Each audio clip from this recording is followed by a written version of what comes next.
I reported it as I just described it to you. I made it clear that Trump's narrow comments did contextualize the term bloodbath within the auto industry. But the argument over what kind of bloodbath Trump meant, I think misses the point, which is that for a long time, Trump has sent these signals that his followers know how to listen to. In other words, they're dog whistles of sorts, in that to some people who are completely abstracted from the politics of Trump, they might think nothing of it. But Trump's followers know about we're going to be in the streets and come with me to the Capitol and all of this sort of language. David Pakman went on this show to be interviewed, and during this interview, things started off cordial, things started off great, but the interviewer kept picking up on David Pakman, being the BS artist that he is, just BSing him the whole time, just saying lie after lie after lie, making things up, and then eventually David Pakman gets called out by this interviewer, and then he starts to panic. Let's get into this clip here, where David Pakman, during this interview, gets called out by this guy named Eli for his ridiculous woke lies. New York election interference hush money trial that is currently underway. I spoke to Eli Honig recently. Holy buzzword. He's a CNN legal analyst and former prosecutor. He was quite convincing in suggesting that while it is absolutely clear what the law is and that Trump broke it, this has not yet been determined by a jury, but in his lay law person opinion, that if circumstances were different in terms of the general environment of scofflaw criminality from Trump, a more popular or less apparently criminal individual may not have been charged in the hush money election interference case. So that seems reasonable to me. I think that that's possible. When the New York quote hush money case was first indicted, it felt to me like the least serious of the cases. Not everybody agrees with me, but big picture, these are very serious indictments, extraordinarily well sourced when it comes to evidence, and certainly no evidence whatsoever that the Democratic Party or the Biden administration have any connection to it, despite Trump claiming that ad nauseum. So whether Biden or the Democratic Party had any connection to it, do you think raising all of this up all together, all at very similar timing, just before he was run, does that mean anything to you? I don't buy the timing argument. If you enjoy content like this, then make sure to leave a like and subscribe to the channel. It really does help me out a ton. Let's get back to the video. The reality is that it normally takes a year to multiple years to really pull together complex indictments. Some of the wrongdoing that Trump is accused of having committed and indicted for actually took place relatively recently. And so depending on which of the charges you're talking about and who you ask, it was either done too quickly or not quickly enough. And so I really don't buy the timing argument as being particularly compelling. What about the one that Trump goes along saying that if he wasn't president, this wouldn't have happened to him? Well, it is undeniable that as a general concept, if Trump had not run for president and brought his habitual scofflaw style flouting of the law from the business world to the political world, he and his family would not be dealing with any of this stuff right now. That I agree with. Now, I think you're getting at a little bit of a different point, that people are targeting him because they didn't like his actions as president. I don't believe that to be true in the way that you're saying it. But certainly, you know, Trump often says to crowds, I didn't have to do this. I had a perfectly fine life before. I could be playing golf or whatever right now. I think that that's true. I do think that he, for decades, was used to skirting the law. I mean, think of the fraud case in New York where he overstated the values of his properties in order to generate more valuable assets against which to get loans. I'm sure he's been doing that his entire career. His former lawyer, Michael Cohen, told me that he's been doing that his entire career. Becoming president and taking those sorts of actions out of the private eye and putting them into public eye certainly called attention to them. And it was in that sense, a bad decision for Trump. That I agree with.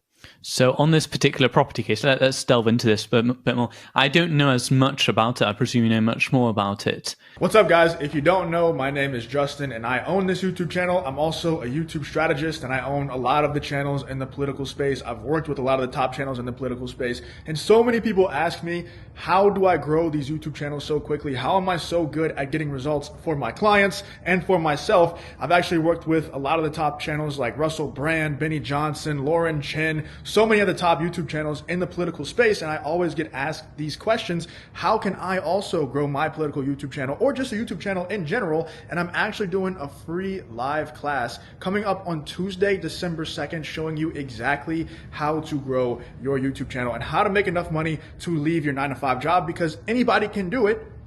And I'm going to show you exactly how you can do it Tuesday, December 2nd. So if you want the same sort of results as these YouTube channels, such as Justin is Lost, Justin Reloaded, Justin Reborn, The Progressive Way, Bring the Asteroid, Benny Johnson, Russell Brand, Chris on Culture, The Apostle, all these people, they're all either me or they've worked with me in the past. So if you want the same results as them, I'm going to show you how to do it for absolutely free on this live workshop on Tuesday, December 2nd. Make sure you sign up with the top link in the description or the link in the pinned comment. Sign up for that class. There's only 100 spots. So if you save a spot, make sure that you show up so you don't waste the spot.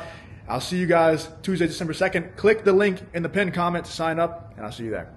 But I saw Kevin O'Leary going on, I think it was on CNN. You might have seen the clip, him going on CNN and saying this is basically what most property developers do, which is what they try and make their properties. Of course it is, man. Everything that Donald Trump has done and gotten called out for, got people like David Pakman calling for him to go to jail and stuff like this. It's normal, man. It's completely normal. And whenever you're as rich as Donald Trump, like, I have a lot of friends, right? I'm in the online business space. I have multiple businesses that are online, and I have a lot of friends who make a good amount of money. These people who are making, millions of dollars a month or whatever, they have a lot of people on their ass. There's a lot of ways that you can mess up when you're making that much money. Like, it's basically impossible to not mess up somewhere in terms of like the legalities of everything. Filing taxes properly, making sure, having all the T's crossed and the I's dotted. The FTC's after you constantly, the tax people are after you constantly. It's really hard, okay? It's really difficult. I don't want to go into too much detail, but it's really difficult. And then you add into the fact that he becomes president of the United States, and he's also a Republican candidate. The other side that he was running against, especially back in 2016 and 2020, when cancel culture was alive and well and really thriving, they started cancel culture. It was a sport to them to cancel people. So they just used their cancel culture skills to try and cancel Donald Trump on something. You add into the fact that he's extremely rich with a ton of employees who could mess up at any time when it comes to tracking stuff, when it comes to, like I said, crossing T's and dotting I's. They can mess up at any time. And he would have no idea that it's happening. It's hard, man. It's 100% hard to keep track of all that stuff. And then, like I said, you add into the mix that he's not just one of the richest people in the world. And also, he was, in a lot of movies. He was in music videos. He was talked about all the time. He's a very famous person. Then he's the president. And he's a very, polarizing president at that. There's going to be some things that come up. But it's nothing that every other business owner that makes a lot of money doesn't do. Like, it's just normal stuff.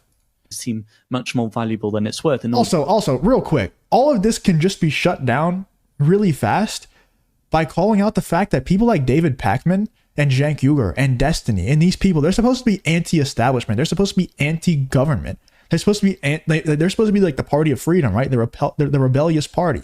Shouldn't it be kind of base to them for someone to tax evade and stuff like that? I'm not saying that it is. I'm just saying if we're using their logic, people like David Pakman's logic, you should think that they would want people to be anti-government. It's crazy how it's just completely flipped around. How now the right wing is the anti-government party. And then the left wing is like just AI, just robots, just getting downloads from the government, getting downloads from mainstream media, and just repeating the same things as they're hearing from them. It's crazy how the switch has just flipped. It's really wild. To get a higher loan. Is that correct? Yeah, I did not see the clip, and again, I'm taking your word for what he said. It sounds like a version of lots of people commit this crime and not everybody gets punished for it, which isn't a particularly compelling defense to me. So what exactly happened? Did the banks fully check him, or he totally frauded them? So what was found was that there were completely imaginary property values stated for the purposes of using properties as collateral for loans, while on the other hand, outrageously low property values were being argued for the purposes of reducing property tax bills. That's the genesis and the fundamental, I guess, aspect of that fraud trial. Okay. So the other week, Trump was highly reported as saying he was calling for a bloodbath in America, and a lot of the media went really on him for that, a bit crazy on him for that. But I watched a full clip, and it actually looked like he was calling for a bloodbath in the auto car industry, which is very, very, very different. What did he actually say? And does he often get picked off by the media, like by them taking him out of context? Well, there's two elements to this. What do you think David Pakman is going to say here? Because anybody who has actually read what Donald Trump says agrees with this Eli guy, where he was 100% saying there's going to be a bloodbath in the auto loan industry. That's what he said. There's going to be a bloodbath in the auto industry.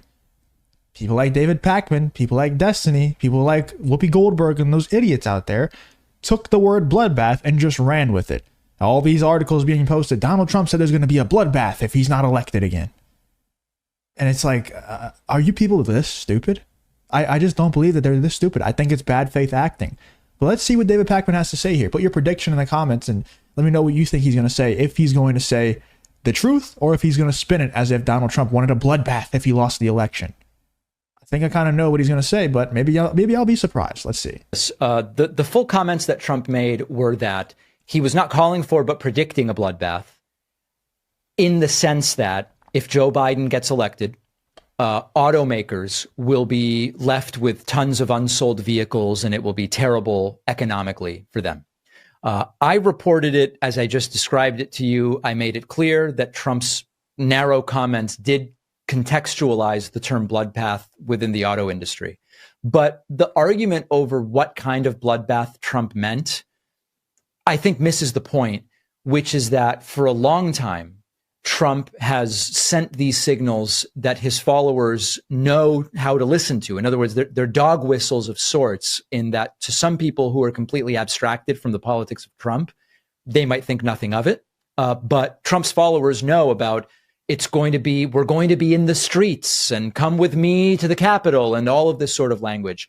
So to me, the honest way to cover it would be to say, here's the totality of what Trump said in these comments.